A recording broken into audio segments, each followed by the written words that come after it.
This next session, at least I want to start talking about my work on agricultural systems.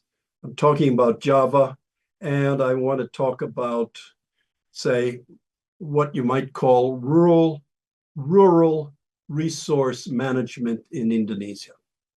All right.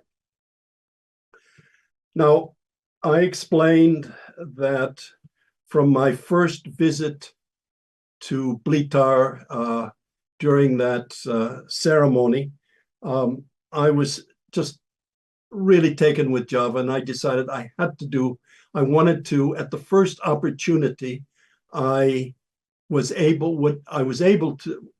first opportunity that presented itself, I wanted to work on Java.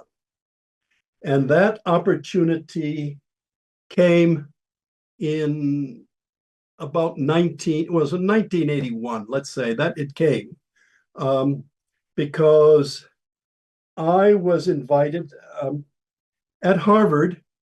There was something called the Harvard Institute of International Development. And that the Harvard Institution of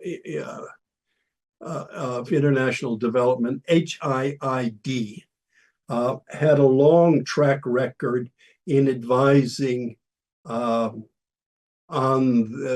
the Ministry of Finance in Indonesia.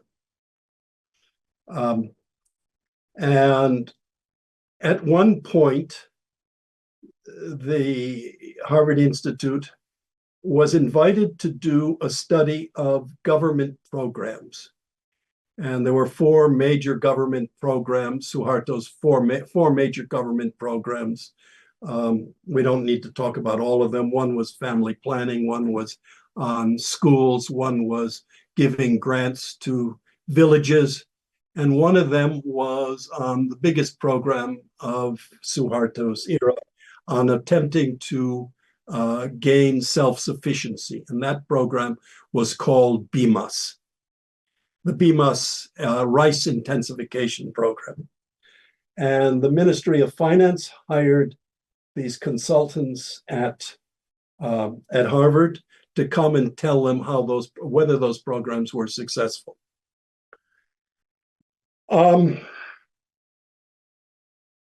In some ways, it didn't go well, and I think they were floundering. And through known connections I had at Harvard, someone suggested my name to be called, particularly to work on do a village study. At least it started very small. I was just to do a few months study of a village in East Java, to study the rice intensification program in that. And it was a village that happened to be really at the peak of rice intensification. Five full crops in just about 14 months, which is pushing it about as hard as you can produce rice in Java. I saw this as an opportunity. You could say that if the lontar palm is the defining thing for the Rotanese, well, rice is for the Javanese, especially in East Java. So I jumped at the chance, and I became involved in that project. I did a little bit of work in West Java, looking at similar rice programs, but I was mainly interested in,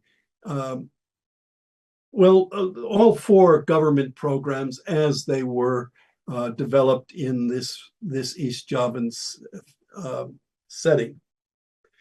And therefore, at the end of this study, we produced, I was working with a number of colleagues, economists, mainly economists, but one very good anthropologist, a woman called Margaret Robinson, who was from Brandeis and had been recruited by Harvard to work there. Her experience was in Sri Lanka. Unfortunately, she didn't know Indonesian, but she certainly knew, these kinds of villages we were studying. And she was really tough-minded, good anthropologist. And in the end, we produced a report for the government on the BMUS program. And having produced that report, one of the recommendations was you couldn't go well, we didn't say it that way. It was time to graduate from this effort. And that was approaching self-sufficiency. But in fact, well, among other things, the corruption at village level in the credit that was provided by the government was impeding everything. And it certainly wasn't helping the farmers. It was really supporting a village elite. Okay. There were other problems with it. The fact, and a very important fact, was that what I called Indonesia began walking an ever tighter tightrope because they were depending on fewer and fewer seeds, and mainly those seeds produced in the Green Revolution at Los Baños in the Philippines. And this had risks. But anyway, we finished that report, and I thought I was done. And then we were invited back to prepare a replacement credit scheme for BMUS, the BMUS credit.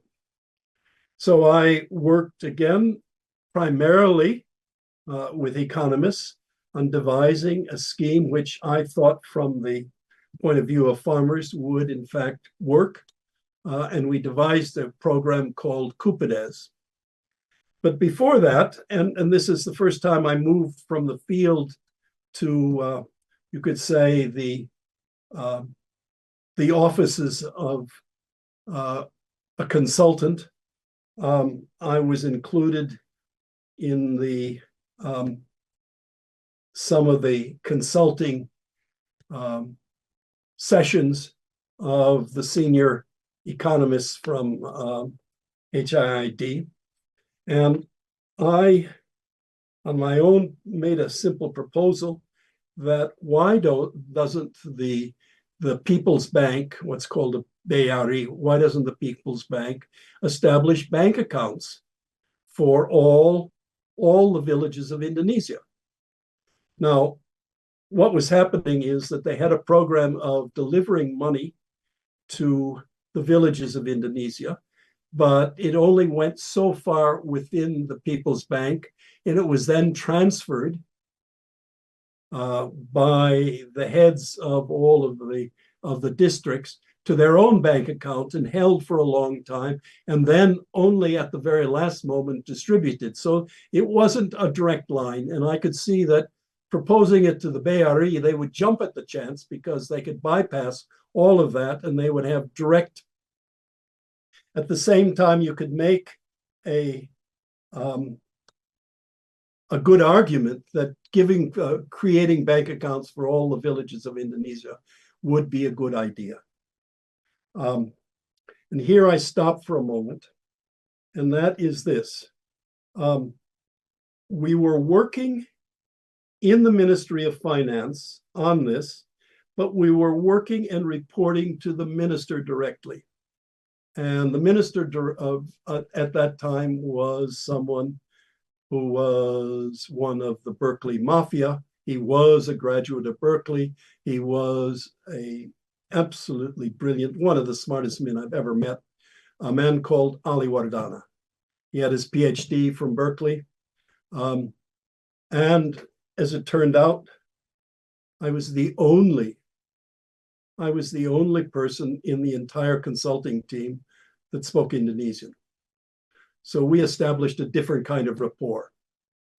And I realized that if you had Ali Wardana on side for any proposal, he would manage the politics, because development, in my humble opinion, isn't about good ideas, it's about politics.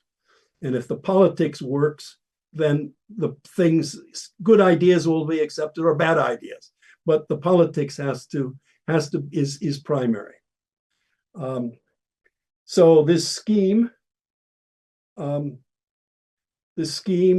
was accepted by the BRI, and the BRI tried to put it in place.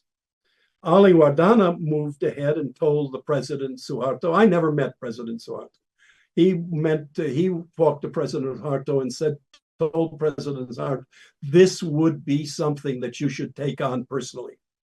And so when there was a blow up, and they were largely military commanders at every district, found that they were cut out of a huge source of income because the money was going directly. The president intervened and said, no, this is my program. It's going to work this way. And there was no recourse. You did it. So we managed to create a banking system for the villages. And then with this program of rural credit, we set it up so that farmers could borrow if they could borrow at, it was a mini credit, it was minuscule credit initially. Farmers could borrow if they could prove that they would repay. So there was a reschedule. If they repaid their loans, then they could move to a higher, you could sort of climb the ladder. And so a vast number of Javanese peasants, and mainly women, took out credit at minor levels in order to pay it back as quickly as they could. And many of them paid it back in half or a quarter of the time that was necessary in order to be able to move up the scale. And that's what happened. Cupides took off with this escalator clause. In the end, I think it destroyed Cupides because it ceased to be a mini credit program, became a massive credit program. But that's another story. At the beginning, it was minimal rural credit and worked. And then we established something called Simpides, which was saving, where you put money in saving and you could keep it in saving. You had a higher, a kind of a special interest rate if you saved, and then you could link your credit to your Simpides, all sorts of things. It was the beginning of a village banking system, and the whole. And what was made very clear is the moment it was available, the Javanese were, and Javanese, not just Javanese, but most Indonesians were sophisticated in order to manipulate. They knew how it worked. And rather than being told that they wouldn't understand all these complicated, they understood it immediately and were able to use it very effectively. So I got involved in that, and then we had these programs going, and then I ventured to say to Ali Wardana and to the others that there were all sorts of risks in the way they were proceeding with rice, because their rice growing in 85, 86, while 84, 85 was dependent on a relatively few varieties of rice. And there was the threat of a psyllid. There was all over Asia was suffering from this It's called the brown plant hopper. And it can be spread, and once it's spread, it can destroy rice at a vast level. And no sooner did we write our first memo setting out the risk than we were alerted that the outbreak had begun, an outbreak had begun, and that outbreak spread. So for 2 years, I was involved in monitoring, about a year and a half, in monitoring the spread of this huge infestation that threatened the whole rice system. That was the very basis of Suharto's claim to success. And it reached a point where we were able, where we're finally, Ali Wardana, through some of his other colleagues, was able to explain it to Suharto that his whole regime was threatened by the outbreak, which was very large, all of which was kept secret. It was absolutely secret. And he took 2 days to recognize and check with his own sources. And then we were provided a memorandum in which he announced the cessation of all pesticide use. Pesticide was causing it, and the cessation of all pesticides for use on rice. And the adoption of what is known as integrated pest management. So from 1986 onwards, until he stepped down, Indonesia had the lowest pesticide use in the world on its major crop, and had no serious outbreak of this pest again. There are other factors to it. I'm making it too simple. It's more complicated than that. But anyway, that was another program that I got involved in on agriculture, all the while making trips back and forth to my own village, which I had started studying back in 81, and on to Blitar, where I was part of this millenarian movement. In other words, I spent a lot of time either in Jakarta talking to officials or in the field talking to farmers. And it was a good time. And then I had the tenacity after the pesticide, the government ceased to, the Indonesian government was subsidizing pesticides to the tune, this is in 86, of over $300 million. That ceased. And that was a substantial saving. And then I had the temerity, and only an anthropologist would do it. I had the temerity to tell Ali Wardana that you could save a lot more money if you change the subsidy for fertilizer. And here, Indonesia was, what can you say? It's, to me, as an anthropologist and with some knowledge of agronomy, they were selling all fertilizer at the same farm price. So whether you were using an extremely expensive fertilizer like superphosphate or a cheaper thing like urea, it was all sold at the same price. Ridiculous, because the subsidy for one was vastly outweighed that of the other, and the one wasn't needed as much as the other. So, but I had the temerity to tell him that you could change that. And he said, I'll take away your memo. He said, just write a short memo. I wrote a 1-page memo. He took it away and he said, I'll ask my advisors. And he came back to me a week later and he said, Jim, you're crazy. All my advisors tell me you're crazy. He said, do it.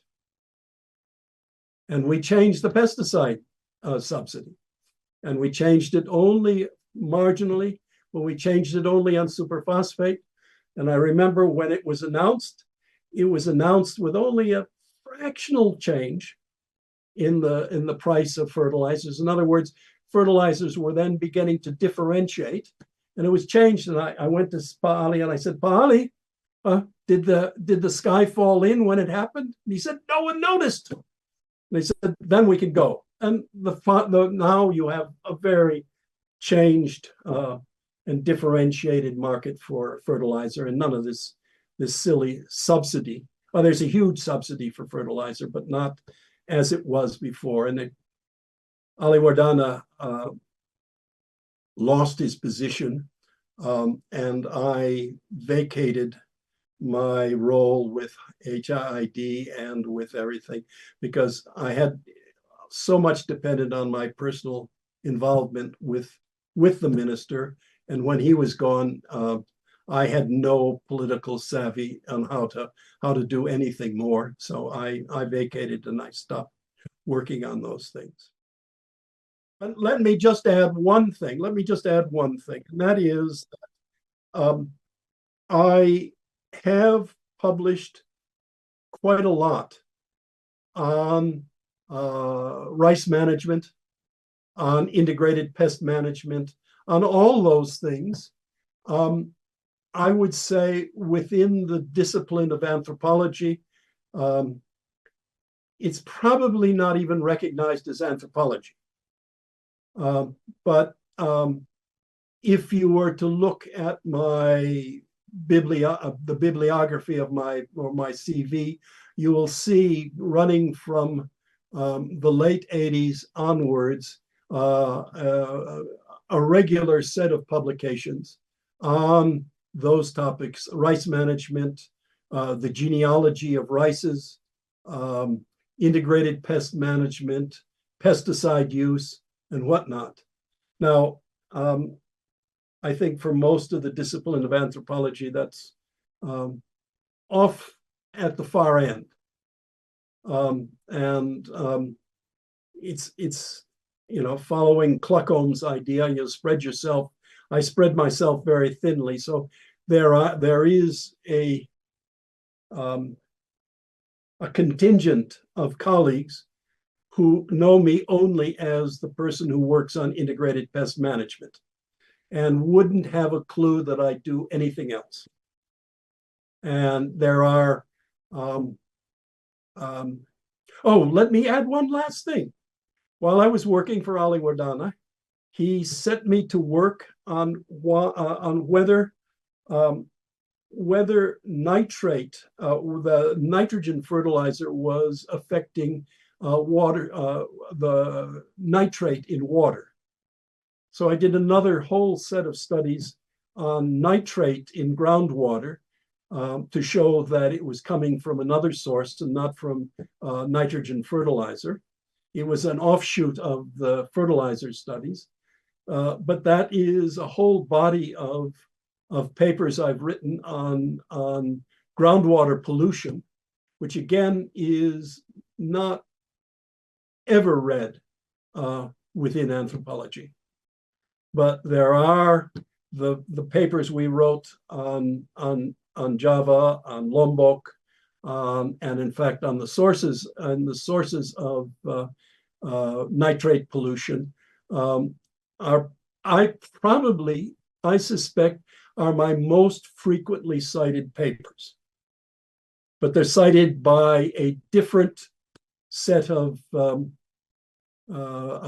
colleagues, certainly within a different skill set than in anthropology. So there I'll stop there. All right.